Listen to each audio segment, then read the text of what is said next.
इतनी सज़ा पूरी कर लेगा उसके बाद में रिहाई की व्यवस्था होगी। को जब परिवार से कनेक्ट किया तो सैकड़ों कैदी उसमें रोए। परिवार की याद दिला दी तो आप संकल्प करिए कि आगे कोई गलती न करेंगे। कुछ अपराधी जो यही काम करते हैं, ऐसे किस्म के लोग जेल में बंद हैं, कैसे दोनों में अंतर आप कर पाते? अगर उनकी हमारे संवाद से उनकी भी मनोदशा बदल रही है तो अच्छी बात है, और अगर नहीं बदलते हैं तो नियम में जो व्यवस्था है वो रहेगी। इसलिए हम स्वरोजगार से जोड़ने का उनका प्रयास कर रहे हैं। एमई से कौशल विकास से उनको ट्रेनिंग करा रहे हैं। अलीगढ़ की जेल में एक शिवलिंग और लकड़ी से बनाई हुई गदा वो हमने भेंट की। 20%, 30%, 40% जो भी अगर उनकी मनोदशा बदलती है तो हमारा ये कदम सार्थक होगा।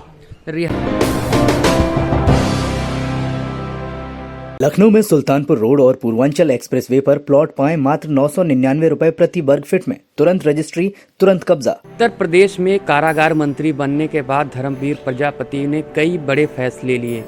9 वर्ष पर नए साल में वो कारागार जो जेलों में वो क्या बड़े फैसले करने वाले हैं, क्या बड़े बदलाव करने वाले हैं, इसको लेकर हम उनसे बातचीत करेंगे।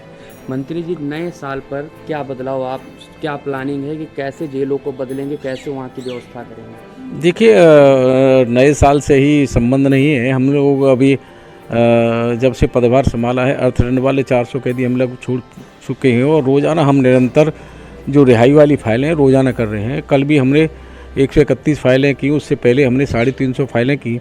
निरंतर हमारा प्रयास है और उसमें हम कदम आगे बढ़ा रहे हैं। इस गणतंत्र दिवस पर लगभग कितने लोगों को रिहा किया जा सकता है? अब हमारा तो रोज़ाना चल रहा है। कल भी मैं बता रहा हूँ कि 131 फाइलें की हैं, निरंतर चल रही है हमारी, और उस समय जो भी प्रक्रिया में होगा हम प्रयास करेंगे वो छूटें। कैदियों को रोजगार देने का एक प्लान चल रहा है, जो योगी सरकार 1 डिस्ट्रिक्ट 1 प्रोडक्ट योजना चला रही है कि एक ज़िले का एक प्रोडक्ट, उससे कैसे कैदियों को रोजगार मिलेगा, क्या व्यवस्था की है? हाँ, ये बात आपका सवाल बहुत अच्छा है कि युवाओं की संख्या बहुत बड़ी हमारी जेल में है। 40 साल से नीचे का युवा 70 से 80% तक है।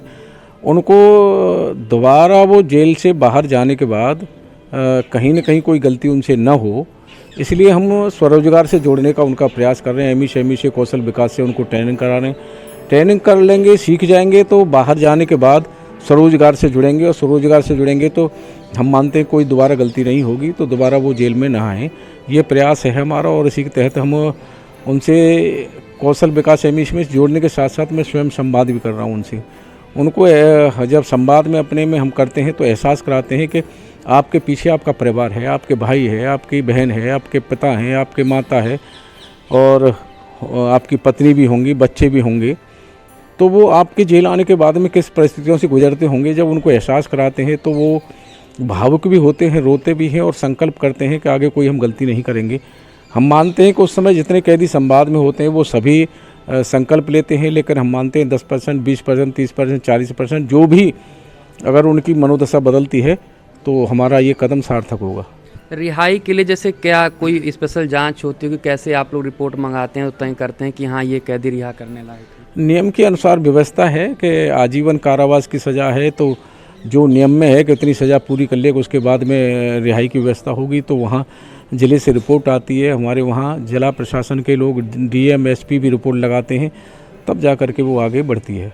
आप लगातार जेलों का दौरा कर रहे हैं। अभी आप जल्दी तिहाड़ जेल भी गए थे प्रवास, जब दिल्ली प्रवास पर थे, वहाँ पर आपने क्या चीज़ें देखी जो आप उत्तर प्रदेश की जेलों में लागू करना चाहते हैं? गए तो हम जेल देखने थे, लेकिन वहाँ हमें कैदी इकट्ठा मिले, और इस्कॉन वाले उनके साथ संवाद कर रहे थे, तो हमें जब इकट्ठा मिले तो हमने जेल देखना छोड़ दिया और उनके साथ, कैदियों के साथ सीधा संवाद कर लिया। और उनको जब परिवार से कनेक्ट किया तो सैकड़ों कैदी उसमें रोए। 2-4 कैदियों को बुलाया हमने और उनसे पूछा भी कि क्यों रो रहे हैं आप, तो उन्होंने बताया कि परिवार की याद दिला दी आपने। तो हमने कहा जब परिवार की याद दिला दी तो आप संकल्प करिए कि आगे कोई गलती ना करेंगे। तो उन्होंने सबके सामने कहा और लोगों से अपील भी की, कैदियों से, कि भाई आगे कोई गलती नहीं करनी है जिससे परिवार संकट में आए। प्रधानमंत्री से आपकी मुलाकात हुई, आपने वहाँ पर कैदियों का बनाया कुछ, वहाँ पे जो चीज़ें थी उसे उनको गिफ्ट किया था। प्रधानमंत्री से क्या बात हुई इसको लेकर, जैसे कैदियों की रिहाई को लेकर और जेलों में कई व्यवस्थाएं लेकर? देखिए, माननीय प्रधानमंत्री जी के ऑफिस से हमारे पास एक रिपोर्ट मांगी गई थी कि कितने कैदी उत्तर प्रदेश में अर्थदंड में आपने छोड़े हैं।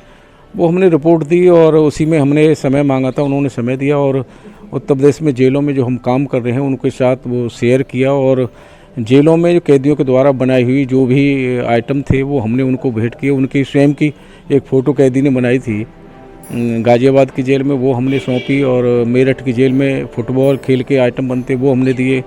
अलीगढ़ की जेल में एक शिवलिंग और लकड़ी से बनाई हुई गदा वो हमने भेंट की।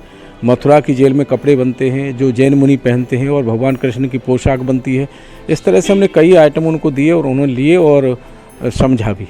एक अंतिम सवाल, जैसे आप काउंसलिंग करते हैं कैदियों के पास में जाकर, उनसे बातें सुनते हैं, संवाद करते हैं और उनको आप प्रेरित करते हैं कि आप ऐसा क्यों करते हैं, ये सब चीज़ें छोड़ दीजिएगा, छोड़ने के बाद आपका परिवार है, भाई है। लेकिन कुछ माफिया, कुछ अपराधी जो यही काम करते हैं, ऐसे किस्म के लोग जेल में बंद हैं, कैसे दोनों में अंतर आप कर पाते हैं? नहीं देखिए, वो जो पेशेवर अपराधी हैं वो बैठक में उसमें संवाद में नहीं आते, लेकिन माइक सिस्टम से वो सुनते हैं। मथुरा की जेल में संवाद के बाद जब दोबारा हमारा जाना हुआ तो वहाँ कैदियों ने हमसे बताया कि आपने हमारी सोच बदल दी। कैदियों ने ही बताया कि जो बड़े बड़े अपराधी हैं आपका संवाद के बाद में वो भी ये कह रहे थे कहाँ हम लोग दलदल में फंसे हैं। हमने उनसे कहा कि वो कैदी संवाद में तो आते नहीं हैं, लेकिन कैसे पता है? तो बोले माइक सिस्टम से वो सुनते हैं कि बैरकों में। और फिर हमारे साथ जब मिले हैं, चर्चा हुई है, तब उन्होंने कहा है कि हम कहाँ दलदल में फंसे हैं, नहीं फंसना चाहिए। अगर उनकी हमारे संवाद से उनकी भी मनोदशा बदल रही है तो अच्छी बात है, और अगर नहीं बदलते हैं तो नियम में जो व्यवस्था है वो रहेगी। योगी जी जो कड़े रुख के माने जाते हैं कि माफिया, उन्होंने माफियाओं और अपराध को एकदम जो गैंग वाला था, सिंडिकेट था, उसे एकदम उत्तर प्रदेश से ख़त्म कर दिया है। आपसे जब योगी जी से बात होती है तो कैदियों को लेकर और कैसे, किस लहजे में बात होती होगी? नहीं, योगी जी की क्या सोच है ऐसी कैदियों को? अच्छी सोच है उनकी, सकारात्मक सोच है। रिहाई वाली फाइलें तो हमारे माननीय राज्यपाल महोदया और मुख्यमंत्री के ही आधार से होती हैं, तो वो निरंतर वो भी हम लोगों का सहयोग कर रहे हैं और उनका आशीर्वाद हमें है और उन्हीं की प्रेरणा से हम सब कर रहे हैं। तो आपने सुना कि मंत्री जी का कहना है कि जो जेल में जाते हैं कैदी, उनका भी वो बाद में पछताते हैं और सोचते हैं कि हमारा परिवार है और हम यहाँ पर गलत फंस गए हैं। लेकिन जेल में रहने के बाद उनका जीवन जब बाहर निकलने उनका बर्बाद ना हो, इसलिए उनको कौशल विकास की ट्रेनिंग कराई जाएगी ताकि वो बाहर निकलकर कुछ रोज़गार कर सकें। साथ ही ऐसे माफियाओं, गुंडों पर लगाम भी लगाई जाएगी जो अपराध की दुनिया से ताल्लुक़ रखते हैं। कैमरामैन अविनाश के साथ मैं रमन मिश्रा, NTTV भारत, लखनऊ। सब्सक्राइब कीजिए आपका अपना चैनल NTTV भारत।